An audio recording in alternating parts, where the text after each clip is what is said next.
Assalamualaikum warahmatullahi wabarakatuh.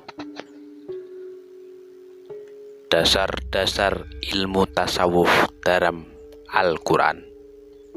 Berkaitan dengan masalah itu, Al-Quran menjadi sumber dan dasar dari tasawuf, serta amalannya paling tidak tampak dari 4 segi pertama Al-Quran, penuh dengan gambaran kehidupan tasawuf dan merangsang untuk hidup secara sufi.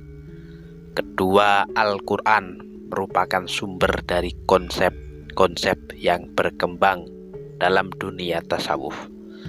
Ketiga, Al-Quran banyak sekali berbicara tentang hati dan perasaan. Di sini Al-Quran banyak membentuk, mempengaruhi atau mengubah manusia dengan bahasa hati, bahasa sufi, agar menjadi manusia yang berkepribadian sufi, yang menyatu dalam dirinya serta harmonis perasaan dekat, takut, dan cinta pada Tuhan yang bergetar hatinya saat mendengarkan ayat-ayat Al-Quran. Dengan demikian, Al-Quran menjadi sumber yang sebenarnya dari metode tersebut. Keempat, Al-Quran sering menggambarkan Tuhan dengan gambaran yang hanya dapat didekati secara tepat melalui tasawuf. Bila gambaran itu didekati atau diterangkan dengan ilmu kalam atau filsafat, akan tampak sebagai pemerkosa bahasa dan artinya menjadi dangkal.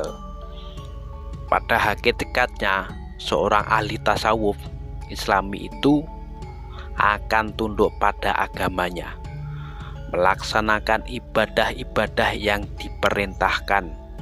Iman itu diyakininya dalam hati, menghadap selalu pada Allah, memikirkan sesuatu sifat dan tanda-tanda kekuasaan Allah.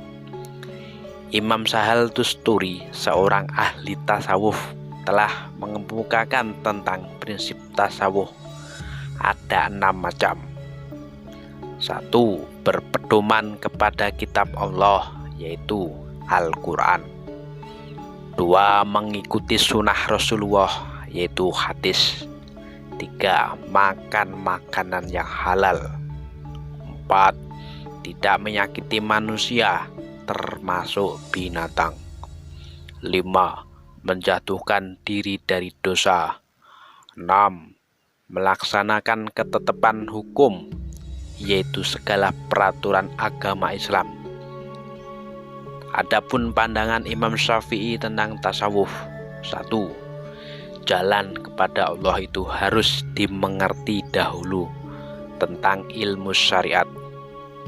Diketahuinya ilmu tersebut baik yang khusus maupun yang umum.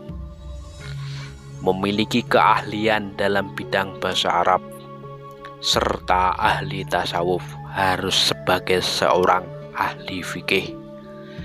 Jika ada seorang wali yang menyalahi pandangan Rasulullah, maka dia tidak boleh diikuti. Tasawuf telah mengajak kepada akhlak yang utama yang dianjurkan dalam Islam. Akhlak yang mulia itu dijadikan sebagai landasannya, mensucikan jiwanya dengan cara berhias diri dengan keutamaan akhlaknya, yaitu berupa tawadhu, yaitu rendah diri atau rendah hati, meninggalkan diri dari akhlak yang tercela, memberikan kemudahan dan lemah lembut. Kemuliaan dirinya diikuti dengan sifat qanaah atau merelakan dirinya, menjauhkan diri dari perkara yang berat, perdebatan maupun kemarahan. Lambangnya adalah Al-Quran.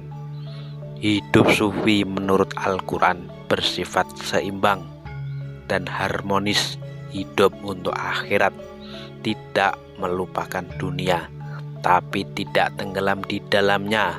Misalnya dalam Al-Quran, setelah melakukan sholat, seorang mukmin disuruh melakukan dua hal. Pertama, zikir, atau kedua, bertebaran di muka bumi untuk berbisnis.